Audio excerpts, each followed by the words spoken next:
offerte à HEC Montréal. Alors, HEC Montréal, c'est une très grande école. C'est la plus grande école de gestion au Canada. Elle regroupe 275 professeurs de carrière répartis dans 11 départements différents. Et c'est un lieu extrêmement dynamique et performant en matière de recherche. Vous regardez les statistiques sur cette diapo qui montrent clairement que HEC Montréal se situe parmi les meilleures écoles de gestion au monde en raison de sa contribution à l'avancement des connaissances dans les différents domaines de la gestion, selon le plus récent sondage qui a été mené par l'Université du Texas à Dallas. Et dans ce même sondage, on note que HEC Montréal est dans le top 70 des meilleures écoles en Amérique du Nord et le top 6 au Canada. Donc, on est très fiers de cette performance. Quand je dis que c'est un lieu dynamique en matière de recherche, il faut noter qu'on a 55 chaires, centres, groupes de recherche qui sont actifs sur une base continue à l'école et qui travaillent sur des questions d'actualité, des questions pertinentes pour améliorer la performance des organisations, qu'elles soient publiques, privées, grandes, petites. Donc, énormément de projets de recherche qui sont également financés, vous voyez, à hauteur de 30 millions de dollars par année, qui sont dépensés au sein d'HEC Montréal pour la réalisation de ces projets de recherche.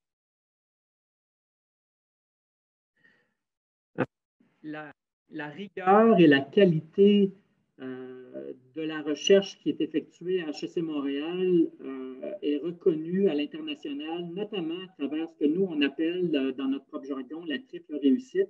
Donc, ce sont des agréments internationaux qui nous sont accordés. En fait, HEC Montréal figure parmi les 65 facultés de gestion à travers le monde, parmi 2500, à détenir les 3 agréments internationaux les plus prestigieux dans notre domaine. Donc, l'AMBA, l'ACSB et EQUIS. Pour ça, c'est un gage de qualité et de rigueur. Fait important aussi à noter, c'est que HEC Montréal est probablement l'une, sinon la seule université au Canada qui offre autant de spécialisation et de disciplines à l'intérieur de son programme d'études doctorales. Donc, vous voyez ici la liste qui va de affaires internationales en passant par comportement organisationnel, économie appliquée, finance, et j'en passe plusieurs, jusqu'à technologie de l'information. Donc, vraiment, on couvre toutes les sphères de la gestion. Donc, c'est vraiment un programme extrêmement diversifié et qui en fait une marque unique parmi les programmes de doctorat qui existent au Canada et je dirais même en Amérique du Nord. Alors ça, c'est pour la qualité et la rigueur de la formation. Je vous dirais que la deuxième raison, c'est le financement qui est accordé aux doctorants. Ce qu'il faut comprendre, c'est que tous les doctorants qui sont admis, et on admet entre 25 et 30 nouveaux doctorants à chaque année au sein de notre programme, chaque doctorant est financé pour une période minimale de 4 ans et à raison d'une bourse d'études qui varie de 20 000 à 25 000 par année, en plus de l'exonération des droits de scolarité et d'une bourse de 5 000 $ pour la participation à des activités scientifiques, qu'il s'agisse de congrès, de formations, d'ateliers qui viennent complémenter la formation durant le cursus universitaire. Évidemment, au-delà de ça, il y a énormément de possibilités de financement auprès des organismes subventionnels comme le FRQ, CRSH, CRSNG. Il y a de nombreux prix également qui sont accordés à nos doctorants au cours de leurs études, qui viennent bonifier le financement qui est déjà accordé, le financement de base qui est accordé. Donc, vraiment, on a un soutien financier à nos doctorants qui est très, très compétitif sur le marché.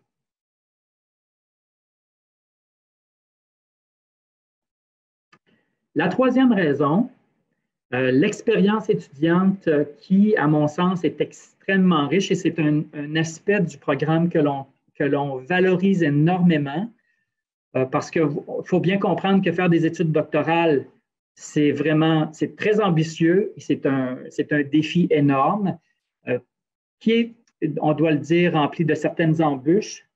Et c'est pour ça qu'on essaie de faire en sorte que l'expérience étudiante soit la plus riche et la plus stimulante possible. Des exemples concrets de mécanismes qu'on met en place pour améliorer l'expérience étudiante. D'abord, il faut comprendre qu'au sein de chacune des 12 spécialités qu'on a au sein du programme, il y a ce qu'on appelle un responsable pédagogique. Le rôle de cette personne, le rôle premier, je devrais dire, parce qu'ils assument beaucoup de rôles, c'est de vous orienter et de guider chaque étudiant dans le choix de ses cours, d'une part, mais aussi dans la constitution de ces différents comités de supervision au cours de son programme.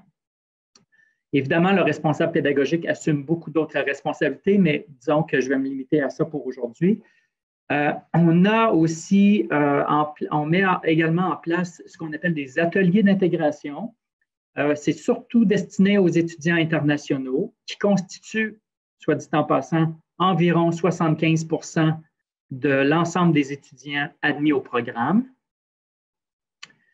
Ces ateliers d'intégration visent notamment à préparer les étudiants à venir vivre au Canada, en particulier à Montréal, et les préparer à leur intégration à HEC Montréal. On offre aussi une panoplie, je dirais une trentaine d'ateliers académiques qui concernent différents sujets allant de comment rédiger des articles scientifiques, comment présenter des articles scientifiques lors de congrès et comment faire des recherches bibliographiques à l'aide des bases de données qu'on connaît, comment utiliser EndNote, LaTeX, R, etc. Donc, il y a une panoplie d'ateliers qui sont offerts à différents moments au cours de l'année académique auxquels vous avez accès en tant que doctorant.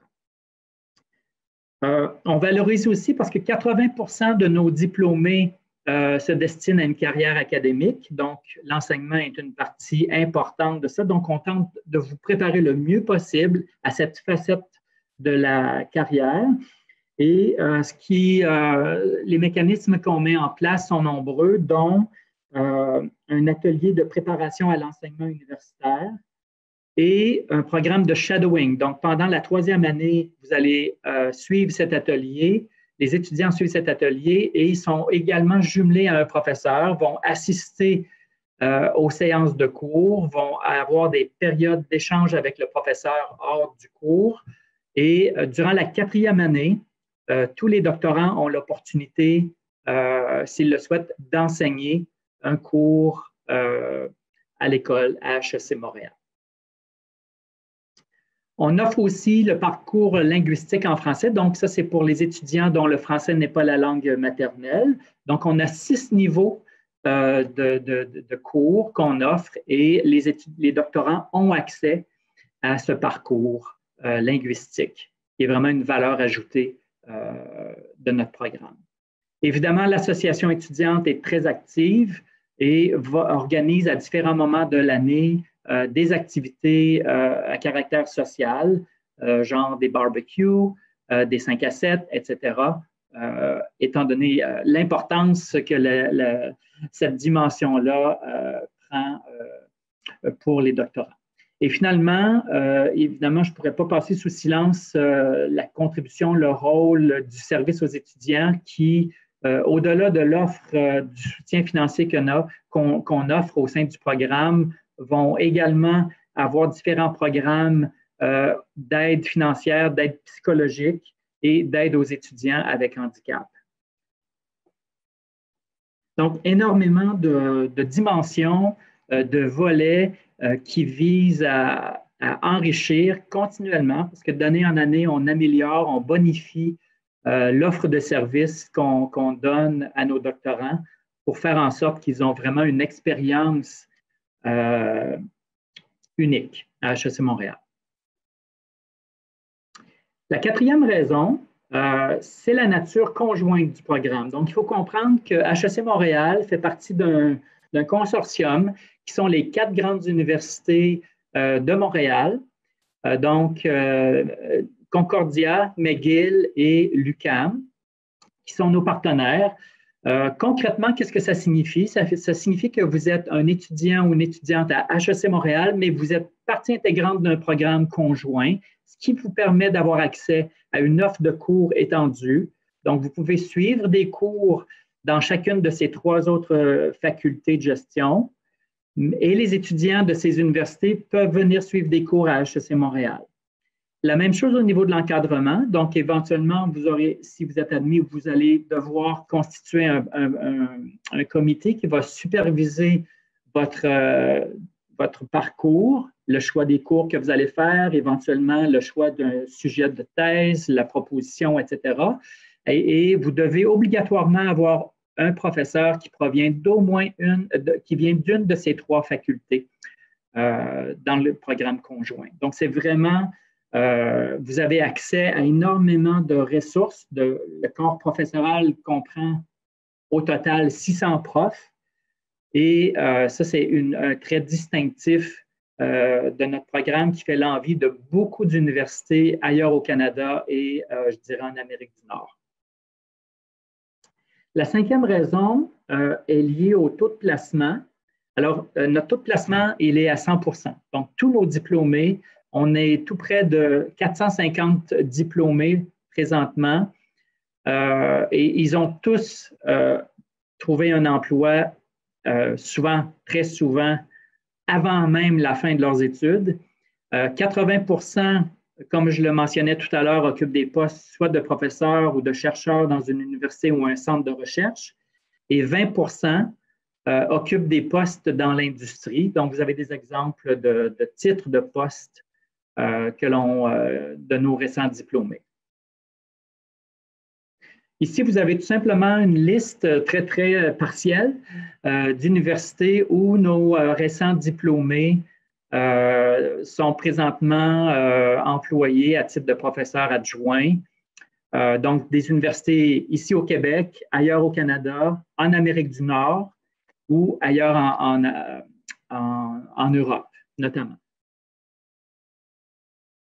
La 6e et dernière raison qu'il ne faut pas sous-estimer, c'est le milieu de vie stimulant. Donc, quand on décide de venir faire des études à HEC Montréal, on a vraiment accès à une vie de campus extraordinaire.